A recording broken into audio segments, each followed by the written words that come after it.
हर शाम आँखों पर तेरा चल लहराए, हर रात यादों की बारात ले आए। Welcome guys, welcome to their বাড়ি। নতুন বাড়িতে এটা আমাদের চ্যানেলের প্রথম কিউএনএ ভিডিও। ভেবেছিলাম পুরো ফ্যামিলি সবাই বসে একসাথে শুট করব। দুটো সমস্যা, সবাই শিফট হয়নি, এবং সেকেন্ড সবচেয়ে বড় সমস্যা, সবার জন্য প্রশ্ন করতে বলেছিলাম প্লিজ পরে একটা পোস্ট করব রিসেন্ট, আমি বাবা মা বোন সবার জন্য প্রশ্ন রেখে ইকুয়াল কোশ্চেন রেখো, 4টে করে কোশ্চেন রেখো পারলে প্লিজ। আমার জন্য একটা, বাবার জন্য একটা, মায়ের জন্য একটা, বোনের জন্য একটা, তাহলে সবাই মিলে বসে একটা নতুন বাড়িতে একটা কিউএনএ ভিডিও শুট করা যাবে। তো সবচেয়ে বেশি যে প্রশ্নটা এসেছে, এই বাড়ি টোটাল করতে কত খরচ হয়েছে। সেকেন্ড, বোনের জন্য কেন এই বাড়িতে কোনো রুম নেই। থার্ড কোশ্চেন, তোমার ইউটিউবের ইনকাম কত। ফোর্থ, মৌসুমী বলে একজনকে আমার ভিডিওতে দেখা যায় আমার বাড়িতে বিভিন্ন অনুষ্ঠানে, সে কে। সো চলো বেশি কথা না বাড়িয়ে আজকের কিউএনএ ভিডিও শুরু করা যাক। সব প্রশ্নের উত্তর দেবো, চেষ্টা করি সবার প্রশ্নে নেওয়ার। যেগুলো আগে অ্যান্সার দিয়েছি সেগুলো কিছু বাদ দিয়েছি, যতটা পেরেছি নিচে অলমোস্ট সবার কোশ্চেন। বাইরে বৃষ্টি পড়ছে, সো চলো কিউএনএ ভিডিও স্টার্ট করা যাক। নেক্সট ভিডিও ফ্যামিলি সবাই বসে করবো, প্লিজ সবার জন্য প্রশ্ন রেখো। প্রথম প্রশ্ন করেছেন শুভদীপ দত্ত, উনি লিখেছেন বলুন তোমার ভিডিও আমি রোজ দেখি, থ্যাংক ইউ। একটা দিনও মিস করি না, কেমন যেন একটা নেশার মতো। আমি একটা কলেজে পড়াই, কলেজের নামটা প্লিজ একটু কমেন্ট করবেন। তোমার জীবনযুদ্ধ শিক্ষণীয়, তোমার অনেক উন্নতি হোক, অনেক ভালোবাসা আশীর্বাদ রইল। উনি শুভেচ্ছা বার্তা জানিয়েছেন, আমাকে আশীর্বাদ করেছেন, আমার প্রণাম নেবেন। তো চলো সেকেন্ড কোয়েশ্চেনে যাওয়া যাক। ফোর্থ কোয়েশ্চেন লিখেছে রিমি রতন বলে অ্যাকাউন্ট থেকে, তুমি অনেক সাহসী, মা বাবা বোনকে সুখী রাখার হাজারো চেষ্টা করো। সত্যি আমি চেষ্টা করি, আমি ওদের বেটার রাখতে পারি। একটু ভালো খেলে যদি ওরা ভালো থাকে, ভালো খাওয়ার টেনে দেওয়ার চেষ্টা করি, নাইটি মানে অহংকার করছি মানে বলছি এগুলো খুশি। আবার একটা মাকে শোনার, নাকের দুল, হুইল চেয়ার, যতটা পারি আমি আমার সামর্থ্য অনুযায়ী দেওয়ার চেষ্টা করি, যাতে আমি পরে বলতে পারি যে না আমি মা বাবাকে আমার সামর্থ্য অনুযায়ী এটা দিয়েছি। আরও চেষ্টা করছি এটা আরও বেটার রাখতে পারি ওদের। আর এর জন্য তোমাদের অনেক থ্যাংক ইউ, সবাই আমাকে এতটা সাপোর্ট করছে বলে আমি ইউটিউব থেকে অনেকটা হেল্প করতে পেরেছি বাবা মাকে। বাংলাদেশ থেকে দেখি, থ্যাংক ইউ। তুমি শুধু বলো যে তোমার জন্য কেমন বউ চাও। ঠিক আছে, কেমন বউ চাই, হ্যাঁ বলি। আমাকে যে হচ্ছে গিয়ে বুঝবে, মানে আমি বড্ড এলোমেলো অগোছালো একদম, আমি আধি জিনিস ভুলে যাই, ঠিক আছে, এগুলোকে মেনে নিতে হবে। আমি একটু বাচ্চাদের মতন, এখন আমি মাঠে খেলতে চলে যাই, কাদা হাঁটতে পছন্দ করি, আনন্দ করতে ভালোবাসি, ছোটো ছোটো জিনিসে খুব খুশি হই। আমি যেরকম এরকম, মানে আমি যেখানে স্মার্ট থাকার, হয়তো যেখানে যেগুলো বোঝার, বুদ্ধি দিয়ে কোনো বাবাকে কাজে হেল্প করা, সেগুলো ঠিক আছে। বাকি বাকি যে লাইফটা আমি পুরো একদম ক্যাবলা বলতে পারো, লাইক নর্মাল, মানে সিম্পল থাকতে ভালোবাসি। হই হুল্লোড় করি দেখে মনে হবে যে এরকম, মানে বড় হয়েও এরকম, লাইক ওরকম যে আমাকে পছন্দ করবে, আমি যেরকম তার জন্য আমাকে যে পছন্দ করবে। মানে মাংস হলে খুশি হয়ে যায় অনেক, আমি ভালো আমলে বিশাল খুশি হয়ে যাই, আমি সোয়ারমা রোল খেলে ভালো হয়ে যাই, ভালো কালকে চিকেন চাও কোথাও খেলাম, আমি বিশাল হ্যাপি হয়ে যাই, চেনা মিলে হই হুল্লোড়, মানে লাইক এরকম বাচ্চাদের মতন আমি এখনো। আমি এরকম আর কি, ঘুরতে যেতে ভালোবাসি, ট্রাভেল পছন্দ করি, গান পছন্দ করি, খেলা দেখতে ভালোবাসি। মেসি ফ্যামিলিতে কথাই নেই। তো আর কোনো চাহিদা নেই, মানে আমি যেরকম এরকম ভাবে আমাকে যে অ্যাকসেপ্ট করবে, ঠিক আছে, আর মা আমাকে ভালোবাসবে, ব্যাস। তারপরে কোশ্চেন তনয়া দাস এখান থেকে, ভাই তোমাদের অনেক শুভেচ্ছা, থ্যাংক ইউ। ঘরের জন্য আমার যে কি আনন্দ হচ্ছে, মানে উনি প্রশ্ন কাহিনী কিছু ওনার খুশিটা ব্যক্ত করেছেন, থ্যাংক ইউ। তারপরে প্রশ্ন হচ্ছে কি মনে নিচ্ছে অ্যাকাউন্ট থেকে, তোমার সব ভিডিও আমি দেখি, তোমার একটা ভিডিও আমি বাদ দিই না, থ্যাংক ইউ। মানে এগুলো শুনতেই কি ভালো লাগছে। আমার প্রশ্ন হলো বাড়িতে হলে এবার গাড়ি কবে হবে। আমার একটা বাইক নেওয়ার ইচ্ছা ছিল, বাইক নিয়ে লাদাখে যাওয়ার আমার খুব ইচ্ছা। বাইকটা হয়তো এখন হবে না, তবে বাবার খুব শখ একটা স্কুটি। বাবা মায়ের জন্য নিতে পারে না, মা খুব ভয় পায়। তো বাবা আমাকে বলেছিল স্কুটি, কিন্তু সেটা এই বছর হয়তো দিতে পারবো না, কিন্তু পরের বছর পুজোর মধ্যে আমার ইচ্ছা বাবাকে একটা স্কুটি গিফট করা। বাবার খুব শখ চালানো, ঠিক আছে। আমার পক্ষে এই মুহূর্তে পসিবল না, কারণ আমি যে টাকাটা জমিয়েছিলাম ইউটিউব থেকে অলমোস্ট সবই জমিয়েছি, ঠিক আছে, 80 থেকে 90%, বাকি টুকটাক খরচ করেছি। আর বাবার টাকায় তো সংসার চলে আমাদের, তো সবটাই মোটামুটি ঘরের পিছনে, পাম্প এটা সেটা পিছনে বাবাকে হেল্প করতে পেরেছি। এটা আমি শোনাচ্ছি না, এটা আমি গর্ব সহকারে বলছি, আমি সব ছেলেমেয়েরা এভাবে বাবাকে হেল্প করে। তো বাবাকে আমি একটা স্কুটি কিনে দিতে যদি পারি, মাকে একটা সোনার গয়না দিয়েছি, শাখা বাঁধানোটা এখন পসিবল না, বাবাকে একটা স্কুটি দেওয়ার আমার খুব শখ, জানি না কবে হবে। গাড়ি বলতে ওই আমার নিজের গাড়ি কেনার কোনো শখ নেই, ঠিক আছে। আমি একটু ঘুরতে ভালোবাসি, ভালো খেতে ভালোবাসি, জার্সি পছন্দ, ফুটবল ভালোবাসি, এই নিয়ে আমি খুশি আছি। আর তোমার বোনের বিয়ে, তোমার বিয়ে কবে হবে? আনির বিয়ে খুব শীঘ্রই হবে, 1 বছরের মধ্যে হয়তো ব্লগও আসবে, দেখতে পাবে। আর আমারটা আমি জানি না, মেয়ে খুঁজে দিলে বিয়ের কথা ভাববো, ঠিক আছে? তবে এর আগে তোমার সব থেকে প্রথম এবং বড় দায়িত্ব তোমার বাবাকে একটা ভালো দেখে ভালো জায়গায় দোকান কিনে দেওয়া। হ্যাঁ, সেটা চেষ্টা করছি। গাড়ির কথা বলতে বলে গাড়ি বললাম, টাকা তো এবার আরো হিসাব করে জমাবো। দোকানটার কথা ভাবছি, স্টেশনে কি ডিসিশন নেয় সেটা একটা ডিপেন্ড করছে। হ্যাঁ, একটা ওটা তো চেষ্টা রয়েছে। আর শেষে বলি, ভালো থেকো, আর সবাইকে নিয়ে ভালো থেকো, আপনারা ভালো থাকবেন, সুস্থভাবে জীবন কাটিও, আপনারা ভালোভাবে কাটাবেন। আর আপনি কমেন্ট করেছেন, আমার মনে আছে যে আপনার বাড়ির আসার ব্যাপারে, তো আমি মেল করতে বলেছিলাম, আপনার মেল আমি পাইনি। তো কমেন্ট করবেন যদি আমার বাড়িতে আসতে চান, আমি চেষ্টা করবো। মেল করবেন আমাকে, আমার নাম্বার তো পাবলিকলি দেওয়া পসিবল না সবাইকে, মানে কমেন্ট বক্সে, তো আমি আপনার সাথে কথা বলে নেবো, বা ইনস্টাতে মেসেজ করবেন আমাকে। এর পরের প্রশ্ন পিয়ুষ রাহা অ্যাকাউন্ট থেকে, তো বলেছে যে তোমার নতুন ঘরের জন্য শুভেচ্ছা রইল। মাই কোয়েশ্চেন ইজ, আর একটা কথা বলে রাখি প্রশ্নটা দেওয়ার আগে, কিছু জিনিস প্রাইভেট থাকা ভালো, মানে আমি সোশ্যাল মিডিয়াতে করি, অবশ্যই আমার লাইফের ব্যাপারে সবার জানার অধিকার রয়েছে, কিন্তু আমার তো কিছু প্রাইভেসি রয়েছে। আমি এই বিষয়টার উপর কথা বলতে চাইছি না এই মুহূর্তে। কথা বলতে পারলে আমার সবচেয়ে বেশি ভালো লাগতো, তবে কখনো না কখনো হয়তো বলবো। তবে এই জিনিসটাতে প্লিজ আমার প্রাইভেসিটাকে অ্যালাউ করা হোক, ঠিক আছে? প্রশ্নটা আমি নিচ্ছি, তোমার মামা বাড়ি কোথায়? আর সব কিছুতে পিসিদের দেখা যায়, কিন্তু মামা মাসিরা নেই কেন? প্লিজ, আমি এই প্রশ্নটার উপর কোনো কিছু কমেন্ট এই মুহূর্তে করতে চাইছি না। কমেন্ট করার মতন হলে অবশ্যই এই মুহূর্তে করতাম। এই বিষয়ে প্লিজ কেউ প্রশ্ন করো, এটা আমার রিকোয়েস্ট, ঠিক আছে? ফ্রম ত্রিপুরা, নর্থ ইস্ট, কোনো প্রশ্ন নিতে পারলাম না, তার জন্য আমি দুঃখিত। তারপরে কয়েকজন লিখেছেন, সাধন বৈদ্য, কিউর দাদাভাই, থ্যাংক ইউ। তারপরে আরতি দাস কিছু ইমোজি পাঠিয়েছে লাভ রিয়াক্ট দিয়ে। তারপরে মহুয়া ঘোষ মিঠু এই অ্যাকাউন্ট থেকে লিখেছে খুব ভালো, কি মানে ভিডিওতে প্রশ্ন করেন ওনারা কিছু ভালোবাসার বহিঃপ্রকাশ। এরপরে প্রশ্ন সুদীপ্ত পাল অফিসিয়াল লিখেছে, নতুন বাড়ির জন্য অনেক শুভেচ্ছা, বাড়িটা খুব সুন্দর হয়েছে, কিন্তু আমার মনে একটা প্রশ্ন রয়েছে, নতুন বাড়িতে তুমি ছাদ ঢালে না কেন? এই জমিটা যেটা রয়েছে এটা আমার বাবার নামে এখনো দলিল হয়নি, ঠিক আছে? তো যে কারণে হচ্ছে কি, আমাদের থাকার জন্য জমি রয়েছে, মাপ রয়েছে, হয়নি যেহেতু, কবে হবে না হবে, মন্দির রয়েছে, নানা ডিসিশন রয়েছে, সেগুলো চলছে। তো সেই কারণে দলিলটা যেহেতু হয়নি, পৌরসভা থেকে ছাদ ঢালাই করলে পারমিশন করাতে হতো, আরও অনেকগুলো ঘর থাকে, তো ওই পারমিশন করাতে হতো, নকশা করার জন্য যে পারমিশন লাগে, ঠিক আছে, সেগুলো করাতে হতো, সেগুলো বাবার নামে দলিল না হলে হয়তো হতো না, তো তার জন্যই করা হয়নি, ঠিক আছে? এই কোয়েশ্চেনটা সবাই করছিল, বহু লোকের প্রশ্ন, তো অ্যান্সার দিয়ে দিলাম। পুরনো সাবস্ক্রাইবার বাঁকুড়া থেকে আমার প্রশ্নটা অবশ্যই ডেফিনেটলি নিলাম এবং অ্যান্সারও দিয়ে দিলাম, ঠিক আছে? নকশা প্ল্যান পাস করাতে হয়, সেটা হতো না আর কি, বাবার নামে এখনো হয়নি, হবে, কিন্তু নানা রকম সমস্যা রয়েছে, জটিলতা রয়েছে, মন্দির রয়েছে, এই হচ্ছে সেটা কি হবে, সেগুলো প্ল্যানিং প্লটিং অনেক কিছু ব্যাপার রয়েছে। মন্দিরটা কি ডিসিশন নেওয়া হবে, বাড়ির সব ভাই বোনরা যারা রয়েছে, কতটা হবে কি হবে। তো আপাতত থাকার জন্য জায়গা রয়েছে, থাকছি, ভবিষ্যতে দেখা যাবে। আর আমার খুব একটা স্বপ্ন যে আমি একটা ভালো জায়গায় বাড়ি কিনে বাবাকে বাড়ি উপহার দেবো, সেটা আমার স্বপ্ন, মানে করবোই এটা আমি। আইভান কুপার লিখেছে যে তোর জিএফ এর নাম কি? আমার কোনো গার্লফ্রেন্ড নেই, ঠিক আছে? আমার একজনকে ভালো লাগবে, তার নামে আমার এখনো ইমেলের পাসওয়ার্ড রয়েছে, কলেজে থাকতে, আমি তার নাম বলতে চাইছি না। আমার ভালো লাগতো আর কি, তার বয়ফ্রেন্ড ছিল, তো আমি আর বিষয়টা আমাকে পাত্তা দেয়নি। আমার কোনো গার্লফ্রেন্ড নেই, আমি সিঙ্গেল। দীপায়ন এটা, ঠিক আছে? দীপায়ন কমেন্টটা করেছে। তারপরে বসে হচ্ছে অঙ্কিতা নাগ, পাখা চালিয়ে কিউএনএ করা খুব চাপ। অঙ্কিতা নাগ, নিউ ঘরের পুরনো ঘর দুটোর কেমন এক্সপিরিয়েন্স?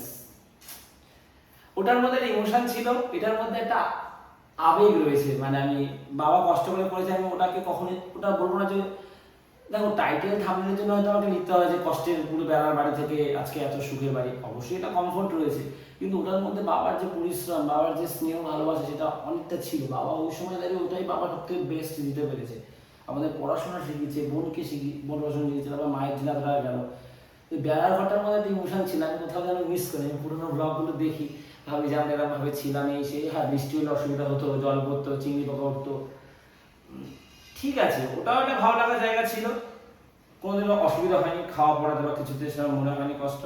এটা আছে, এটাও ঠিক আছে, এটা আনন্দ হচ্ছে, একটু সাজিয়েছি মনের মতন, ঠিক আছে। তবে আমার একটা ইচ্ছা, বাবাকে একটা বাড়ি উপহার দেওয়া, প্রার্থনা করে এটা আমি পারি, আলাদা জায়গায় জায়গা কিনে বাবাকে একটা বাড়ি নিয়ে না চাবি বাবা, এটা আমি করবোই। শেয়ার করলে ভালো হয়। জার্নিটা তো চেষ্টা করেছি, তারপর বাবা কিছু টাকা জমিয়েছিল, মা যদি অসুস্থ না হতো তাহলে তো আমরা বেটার জায়গায় জায়গা জমি কিনে করতে পারতাম, ঠিক আছে। কিন্তু মা অসুস্থতার পর 1 টাকা বেরিয়ে যায়, তো আমি ব্লগ করবো ভাবলাম যে ব্লগ করেই কথা বলতে পারি এই সেই। মাঝখানে লাস্ট 3-4 মাস ব্লগের জার্নিটা খুব আপস অ্যান্ড ডাউন ছিল, আমি পারছিলাম না যেন, মেন্টালি এত ভেঙে পড়েছিলাম। সেই গল্প করলাম এক সময় করবো, কিন্তু ব্লগে হাল ছাড়িনি, টাইম এদিক ওদিক হয়ে গেছে কিন্তু ব্লগ দিয়ে গেছি।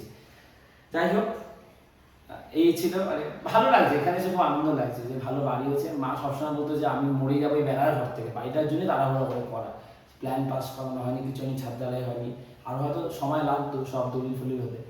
তো মা বলতো আমি আর কতদিন বা বাঁচবো, এই সেই অসুস্থ, এই ধরনের অসুস্থ মানুষ বলতে নেই, কিন্তু ডাক্তার বলছে যে অসুস্থ তো 10-12 বছর, তো ভালো কথাটা আমি কীভাবে বলবো, অসুস্থ মানুষ তো। আমি আগে একটা সময় যখন মা অসুস্থ ছিল আমি দেখতাম মা বেঁচে আছে তো, শ্বাস নিচ্ছে তো, যখন মা অসুস্থ হওয়ার পর 2-3 বছর পরে, কারণ আমার অনেক স্বপ্ন ছিল মাকে নিজে, মাকে এটা আমি করে দেবো, ওটা আমি করে দেবো, কিছু কিছু পেরেছি। তো মায়ের নিঃশ্বাস নিতে ঘুমতে উঠে, কারণ মায়ের 2বার স্ট্রোক হয়ে গেছে, যেদিনকে মায়ের প্রেশার হাই হতো, শরীর খারাপ লাগতো, আমি পরের দিন ঘুমতে উঠতাম, নিঃশ্বাস নিচ্ছে তো। তো ওই জন্য ঘরটা করেই ফেলি, আবার দেখা যাবে, টাকা পয়সা আবার জমাবো। এই ঘরটা করা মায়ের জন্য, একটু বেটার ইটের ঘর মা চেয়েছি, যে আমি, মা বলতো যে আমি বেড়ার ঘর থেকে মরবো, আমার এখান থেকে আমাকে নিয়ে যাবি আমার দেহটা, মানে এইসব কথা খুব ইমোশনাল কথা, আমি আমি কেড়ে দেবো, ছেড়ে দাও। নামটাই ভালোভাবে করতে চেয়েছি, রূপার হ্যান্ডসেন কি লেখাছে একসাথে, বলছে মৌসুমীকে, আমার কাকার যে ছেলে তার সাথে মৌসুমী হচ্ছে কি একটা ভালো সম্পর্ক রয়েছে, ওদের বিয়ে হওয়ার কথা রয়েছে সামনে, তো যদি মৌসুমীকে তোমরা দেখতে পাবো। অনেক ইউটিউবার সাকসেসফুল হওয়ার পর কোনো না কোনো বিজনেস করে, তুমি কি ভাবছো? আমি এখনো সেরকম সাকসেসফুল হইনি, হয়তো কিছুটা এগিয়েছি, হ্যাঁ কিছু না কিছু করার কথা ভাবছি, এখনো কিছু ভাবিনি সেরকম। এডুকেশনাল চ্যানেলের কথা ভাবছি, আর ওটা করার কথা ভেবেছি, আর ইউটিউবটা গ্রো করার কথা ভাবছি, একটু বেটার গ্রো করুক এইসব নিয়ে তখন ভাববো, এখনই সেই জায়গায় যায়নি, ওরকম আর্নিংস হয়নি যে আমি বিজনেস কিছু করার কথা ভাববো। সেটা অবশ্যই সবাই কিছু না কিছু ভাবে, আর ভাবা উচিত, আমিও কিছু ভাবি, এখনো অ্যাজ সাচ কিছু ভাবিনি। কোনো একদিন সকালে যদি দেখো যে ইউটিউব ভিউড হয়ে গেছে, তখন তুমি কী করবে? আবার একটা ইউটিউব চ্যানেল করে আবার করবো, আমার সেই কনফিডেন্স আছে আমি কিছু না কিছু করতে পারবো। আমি মনে করি আমাদের সেই পোটেনশিয়াল আছে, কথা বলার ক্ষমতা আছে, ব্লগ বানানোর ক্ষমতা আছে, আবার বানাবো, কি আছে, কিছু না কিছু করবে, ছেলে মানুষ কিছু না কিছু করবো, শিক্ষা রয়েছে ভিতরে, পড়াশোনা রয়েছে, কাজ তো করবোই, আবার কি, বাবার দোকান রয়েছে, কিছু না কিছু আমি করবোই, ওইসব নিয়ে ভেবে লাভ নেই কী হতো আর কি। বসে আছি, এখন ভূমিকম্প হতে পারে, পাখাটা গায়ে পড়ে যেতে পারে, তো অনেক কিছুই হতে পারে, কিছুই হবে, এসব ভেবে লাভ নেই। রাজা প্রশ্ন করেছে, রাজা আমাকে, আমি রাজা, আমি সেটা ভুলে যেতে চাই, রাজা আমাকে ভুল বুঝেছিল, মানে আমার ইউটিউব থেকে যদি কারোর সাথে আমার খুব ঘনিষ্ঠ সম্পর্ক হয়, তা প্রমোদ দা, রানা আঙ্কেলের সাথে কথা হয়, দীপায়ন দা, আরও অনেকের সাথে, অভিজিৎ দা, লাইলি দি, যে দিদি অস্ট্রেলিয়া থাকেন, অনেকের সাথে, সুস্মিতা দি, কিন্তু ভাই রাজা আমাকে যা হার্ট করেছিল, অবশ্যই আমি যদি ভুল হইতে আমাকে 100 বার বল ভাই, আমি আলাদা বিষয়টা বলছি, কিন্তু সেটা পার্সোনালি বল, গালাগালি দে, মার ধরে কর, তাও ঠিক মেনে নেবো, কিন্তু ওপেনলি, মানে তাদেরকে আমরা কাছে ভাবি, তাদের কাছ থেকে ওপেনলি ক্রিটিসিজম নেওয়া যায় না, মানে সবার সামনে, ঠিক আছে, মানে যাকে তুমি ভালোবাসো সবার সামনে তাকে তুমি গার্ড করবে, গোপনে তুমি তাকে দূরে ঠাসিয়ে চর মারো, এটা অ্যাকসেপ্ট। সব থেকে খুশি কবে হয়েছিল? সব থেকে খুশি বলতে, মানে মেসির প্রতি আমার একটা আলাদা অবসেশন আছে, বা আমার পরে বোনের পরে কাউকে ভালোবাসি, মানে ফ্যামিলি বাদ, এগুলো তো ন্যাচারাল বন্ডিং, পৃথিবীতে আমি সব দিদি কাউকে ভালোবাসি, আমার বাবা মা বোন বাদ দিয়ে, এগুলো ন্যাচারাল, এগুলো বাদ দিয়ে মেসি, আমি জানি না কারণ একটা আলাদা অবসেশন কাজ করে। মেসি ওয়ার্ল্ড কাপ যেটা আমি যা খুশি হয়েছিলাম, এখানে এক্সপ্লেন দ্যাট, এবং সেম খুশি আমি ইউটিউব থেকে তখন আমি ফার্স্ট যে চেকটা পেয়েছিলাম যে আমার টাকা ঢুকছে, ওই সময় আলাদা খুশি, মা কেটে দিয়েছিল, আর মাকে আমি একটা, মা চাই যেন একটা সিলভার প্লে বাটন পাই, সেটার উপর আমি চেষ্টা করছি, দেখা যাক কে হতে পারে। আর সব থেকে কষ্ট কবে পেয়ে কেঁদেছিস? কষ্ট বলতে, মা যখন স্ট্রোক করে আমি হসপিটালে বসে আছি, অসহায় লাগছিল, রাতের বেলা কী করে বুঝাচ্ছি না, আমাকে রাতের বেলা আইসিতে নিতে হবে, সিট নেই বাঙুরে, বাড়িতে ফোন করলাম, আত্মীয় স্বজনরা গেল, জেঠু, কাকা, পিসে মশাই, জেঠু বলছিল এত রাতে কাকে সকালে দিতে হবে না, আমি সেটা এত, তুমি আসলে আসো না, বাদ দাও, আমি এরকম একটা কথা বলেছিলাম, মানে পরিস্থিতিটা ওনারাও জানতো না যে কতটা সিরিয়াস, বলছে আজকে রাতেই অন্য হসপিটালে নিয়ে ভেবেছে, হ্যাঁ নিতেই হবে। ইন্দিরা শর্মা, ইন্দিরা রয় শর্মা, উনি প্রশ্ন করেছেন বোনের জন্য আলাদা ঘর করলে না কেন? বোনের ঘর নেই কেন? আমাদের যতটুখানি জায়গা দিয়েছে, 2টো রুম হয়, তাও দুটো রুম সমান করতে পারিনি। পায়খানা বাথরুমটা দরকার ছিল আলাদা, তার জন্য সেফটি ট্যাঙ্ক দরকার ছিল, রান্নাঘর দরকার ছিল, মা একটু বসে খাবার খাবে যেন রান্নাঘরটা বড় দরকার ছিল, ঠিক আছে, ওপেন। পায়খানা বাথরুম দুটোর বেশি ঘর করা সম্ভব না। হ্যাঁ, আমি তো ব্লগে বলে ফেলে আমার পার্সোনাল রুম, আমি ব্লগ বানাই, এডুকেশন চ্যানেল উপর কিছু কাজ করবো ভেবেছি, তার জন্য আমাকে একটা সেপারেট রুম দেওয়া হয়েছে। এটাতে তাও বাবা আমার সাথে থাকবে, আর বোন আর মা ওটাতে থাকবে। ধরে না বোনের একটা রুম, ঠাকুর সিংহাসন ওই ঘরে রয়েছে, ওই জন্য বাবা মায়ের বলি বোনের বিয়ে হয়ে গেলে বোন যাবে, কিন্তু কথা দিচ্ছি আমি একটা ভালো বাড়ি বানাবো, সেদিকে বোনের রুম একটা আলাদা হবে। আর ওই সেন্সে কি হয়নি বোনের রুম, আর বোনের রুম বানানোর জায়গা নেই। বোনের মানে তুমি বলে তোমার রুম কেন বানাবে, আমার ব্লগের জন্য ভিডিওর জন্য আমার একটা রুম দরকার, তার জন্য এটা বানিয়েছি। আমি কিছু ভেবেছি ইউটিউব নিয়ে কিছু করবো, তার জন্য আমার একটা আলাদা স্পেস দরকার। এটাতে এখন আমি বাবা থাকছে, ওদের বোনার বাবা থাকছে, এই জন্য করা হয়নি। যতটা জায়গা পেয়েছি দুটো রুমই বার করা সম্ভব হয়েছে। বোন যখন বিয়ে করবো ততদিন ঠাকুরের সাথে আমি ভালো কিছু করবো, এটা বিশ্বাস, প্রে করে আমি করতে পারি। এরপরের প্রশ্ন খুব ইম্পর্টেন্ট একটা কোশ্চেন, তোমাদের বাড়ি বাড়িতে এই পর্যন্ত কত খরচা হলো? ধরে নাও 10 লাখ টাকার কাছাকাছি, অলমোস্ট। পুরো এক্সাক্ট হিসাবটা করিনি। টাইলস 1,20,000, যেগুলো আমি জানি বলছি। ফল সিলিং 37,500, কারেন্টে ধরে নাও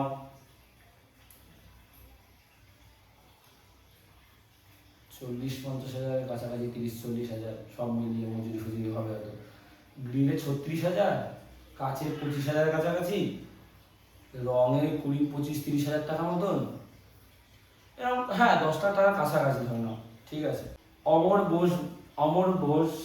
বোস, হ্যাঁ, উনি বলেছেন সামনে তোমাকে খুব বকবো, মাইন্ডেড, খালি আনকনসিয়াস হয়ে যাও।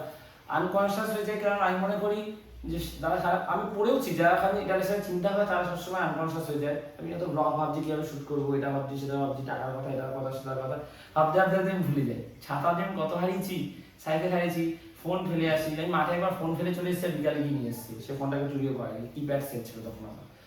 আর সব কাজ পেন্ডিং রাখো। আমি লাইফের ডিসিপ্লিনটা আনতে পারছি না, আমি চেষ্টা করছি, আমি বিশ্বাস করি যে আমি আনবো। ডিসিপ্লিন খুব দরকার সাকসেসফুল হতে গেলে, কিন্তু হাল যে ছাড়তে হয় না লাইফে, এটা আমার মধ্যে আছে। আমি হাল ছাড়িনি, সব পরিস্থিতিতে ব্লগ দিয়ে গেছি, অনেক হার্ড টাইমের মধ্যে আমি গেছিলাম মাঝে 3-4 মাস, সেটা কাটিয়ে আমি এসেছি। ব্লগ ছাড়িনি, সব ঠিক করবো, প্রমিস। আমার কোশ্চেন, তোমার ফিউচারের প্ল্যান কি রয়েছে ইউটিউব বাদ দিয়ে? ইউটিউবটাই রয়েছে, ইউটিউবে একটা কাজ আমি মনে করি, আর আমি সেটাকে প্যাশনেটলি করছি। ইউটিউব করবো, যদি কিছু না হয় কিছু না কিছু করবোই, এবং এডুকেশন চ্যানেল উপরে কাজ করবো। এডুকেশনটা নিয়ে করার কিছু ইচ্ছা আছে। আগে খুব টিউশন পড়াতাম, ইউটিউব অনেক মানুষের জীবন বদলে দিয়েছে। সেখান থেকে যদি আমি ভালো একটা যদি ইনকাম আসে, আপনি সৌরভ যোশীকে দেখুন, আপনি হচ্ছে কি বঙ্গায়কে দেখুন, বলবেন ওরা তো অনেক বড় বড় ইউটিউবার, তোমার মধ্যে, আমি মনে করি আমার মধ্যেও কোয়ালিটি রয়েছে, এবং আমি ডেইলি লাইফস্টাইল ব্লগের মধ্যে আমি যতটা পারি আমি বেটার কন্টেন্ট দেওয়ার চেষ্টা করি, এবং অনেকে রয়েছে যারা ইউটিউব থেকে অনেক কিছু করেছে। তো আমি এটাকে অনেক রেসপেক্টের জায়গা, এটা আমার প্রফেশন হিসেবেই আমি দেখছি আর কি। তোমার ড্রিম কি? আমার ড্রিম হচ্ছে কি ওয়েস্ট বেঙ্গলের নাম্বার 1 ব্লগ, মানে বাংলার সবচেয়ে বড় ব্লগ চ্যানেল করা, এটা আমি হাল ছাড়বই না। Love from Kolkata, thank you. এরপরে প্রশ্ন করেছে সুমন সরকার, সবাই রাখবে তোমার ভিডিও দেখতে আমার খুব ভালো লাগে, তোমার ফ্যামিলিকে স্পেশালি কাকুকে আমার খুব ভালো লাগে, থ্যাংক ইউ সো মাচ। তোমার কোয়ালিফিকেশন কি এবং তোমার কেরিয়ার নিয়ে ফিউচার প্ল্যান কি? আমার কোয়ালিফিকেশন যে গ্র্যাজুয়েশন করেছি, তারপর বিএড করেছি, এবং আমি এই মুহূর্তে ইউটিউব করছি, ইউটিউবটাকে গ্রো করার চেষ্টা করছি, এবং ইউটিউবের উপরে কিছু করার চেষ্টা করছি। এডুকেশন নিয়ে ভাবছি আমি করবো, এডুকেশন চ্যানেলটাকে আমার গ্রো করার ইচ্ছা রয়েছে। একটু ঠিক হোক পরিস্থিতি, ঘরটা সাজে আমি করবো। এই বছর তো মাঝখানে চলছে, পরের বছর থেকে স্টার্ট করার ইচ্ছা রয়েছে। এরপরের প্রশ্ন জয় ধর বলেছে, আমি প্রতিদিন তোমার ভিডিও দেখি, পারলে প্রশ্ন উত্তর দিও। তোমার ইউটিউবে, ফেসবুকে, ইনস্টাগ্রামে কত ইনকাম পাও? ফেসবুকে আমার আর্নিংস এই মাসে শুরু হবে, আই হোপ সো, ঠিক আছে। ঠাকুরের ইচ্ছে 28,000 সাবস্ক্রাইবার হয়ে গেছে, ইনস্টাতে 5,000। আমি এতদিন চ্যানেল করতাম না, আগে একটা চ্যানেল করতাম, তো আশা করছি হবে। সো হ্যাপি, ভালো খবরটা তোমাদের দিলাম। তো ইউটিউব থেকে যা পাই আমি একটাকে বলেছি। তোমার ফিউচার প্ল্যান কি? ইউটিউব বা ফেসবুক কখনো পার্মানেন্ট না। কে বলেছে পার্মানেন্ট না? আর পার্মানেন্ট কোনো কিছু তাদের লাইফে পার্মানেন্ট না, ঠিক আছে। কদিন আগে একটা 370 বিরিয়ানি একটা জিনিস ভাইরাল হয়েছে, সেটা চাকরি চলে গেছে। ওই জানতো ওই ঘটনাটা ঘটবার সাথে, একটা ওনার যে মেয়েটা, ও চাকরি চলে গেছে, ওই জানতো না হবে। তো যা কিছু ঘটতে পারে, আমি তো বলছি ছাদটা ভেঙে পড়তে পারে, ভূমিকম্প হতে পারে, কেন আমি ওটাকে নেগেটিভলি দেখবো? কত লোক ফেসবুক ইউটিউবে মানে কাজ করে, তারা এটাই তাদের প্রফেশন, ঠিক আছে। তারা ইনসাইড আউট ব্লগ, মানে তাদের ব্লগ থেকে তারা কোথায় চলে গেছে। প্রবাসে ঘর করেন আজকে কত টাকা ইনকাম করছে, মানে টাকাটা সব কথা না, প্যাশন থেকে আমি করছি, এবং এটাই আমার জব। আমি এটাকেই দেখছি, ছেলে মানুষ না, মানুষ হাত পা রয়েছে, কিছু না কিছু কাজ করে খাবো, ঠিক আছে। এইটা হচ্ছে আমার বিশ্বাস এবং কনফিডেন্স রয়েছে, এবং ইউটিউবে কিছু না কিছু করবো, যখন বন্ধ হবে দেখা যাবে। তোর বাবা প্রথমে কি করতে? বাবা প্রথম থেকে দোকানে কাজ করতে, প্রথমে লোকের দোকানে, তারপর নিজের দোকান দেয়, তেলে ভাজার কাজ, হাতের কাজ যেটাকে বলে, নানা রকম কাজ করতে, এটাই করতো আর কি। তার আগে শুনেছি বাবা বিয়ে বাড়িতে বা অনুষ্ঠানে রান্না বান্না করতো, বাবা খুব ভালো রান্না করে। ঠিক আছে, এই তাহলে স্টেশনে তো বাবার অলমোস্ট 25 বছর দোকান, হ্যাঁ অলমোস্ট। এরপরে প্রশ্ন করেছে সঞ্জু দাস দাদা, বলেছে যে জিম যাচ্ছে না কেন, সিঙ্গুর থেকে কোশ্চেনটা করেছে। জিম যাচ্ছি না কারণ আমার কপালটা খারাপ, তাই। হাতে লিগামেন্টে লেগেছে, ঠিক হলো, আবার গেলাম আবার ব্যথা লেগেছে। আমার লিগামেন্টে ব্যথা ঠিক আছে, আমি পুশ আপ চিনি কিছু মারতে পারছি না, লাগছে মাঝে মাঝে, আবার ডাক্তার দেখাবো, আবার যাবো। সো এই ছিল আজকে কিউএনএ ভিডিও। মোটামুটি সব প্রশ্নের অ্যান্সার দেওয়ার চেষ্টা করেছি। ব্লগটা ভালো লাগলে লাইক করো, এবং পরে একটা কিউএনএ ভিডিও করবো যেখানে হচ্ছে কি বাবা মা বোন সবার জন্য প্রশ্ন রেখো। হ্যাঁ, কিছু পার্সোনাল কোশ্চেন আমি অ্যান্সার দিইনি, সেটা দিলাম না, বাকি যতটা পেরেছি দিয়েছি। প্লিজ ওই জিনিসটা প্রাইভেট রেখো, যেটা আমি চাইছিলাম কথা বলতে, সেই বিষয়টা। সো ব্লগটা ভালো লাগলে লাইক করো, বাইরে প্রথমবার সাবস্ক্রাইব করো, বেশি বেশি করে সাবস্ক্রাইব করো। সবাইকে বলো আমাদের ব্লগ দিতে, আমাদের লাইফস্টাইল দিতে, সিম্পল লাইফস্টাইল আমরা সেটাই দেখাই, যেটা হয় যতটা আনকাট করে দেখানো যায়। তো ব্লগটা ভালো লাগলে লাইক করো। চলো টাটা। লাস্টটা কেমন লাগছে জানিও। স্পেন আমার খুব পছন্দের টিম, যদি আমি মেসি, ও আরেকটা কথা, যদি আমি কার সাপোর্টার, আমি আর্জেন্টিনার সাপোর্টার। মেসি, ফুটবল মানে আমার কাছে লিও মেসি, আমি তার কিচ্ছু বুঝি না। ঠিক আছে, খেলা সবার ভালো লাগে, but Messi is god. Messi is like, সব ভালো প্লেয়ার, বাট মেসি হচ্ছে এক্সট্রাঅর্ডিনারি প্লে মেকিং, মানে যে স্কিল মেসি আলাদা, ফুটবলটাকে সুন্দর করেছে মেসি। ঠিক আছে, দ্যাটস ওয়াই কি বলবো, আমি মেসির সম্বন্ধে আমার আলাদা অবসেশন কাজ করে। চলো টাটা। মেসিরা এবারও ওয়ার্ল্ড কাপ জিততে, I hope so. Rahul lifestyle blogger, AC কবে লাগাবে? এখন আমার কাছে সত্যি টাকা পয়সা নেই এসি লাগানোর মতন, এখন লাগাবো না, পরের বছর লাগালে ইএমআইতে লাগাতে হবে এসি। বেল দিচ্ছে কেউ, কেউ এসছে, পরে কোশ্চেনটা নেবো, তবে তার আগে দরজাটা খুলে দিয়ে আসি।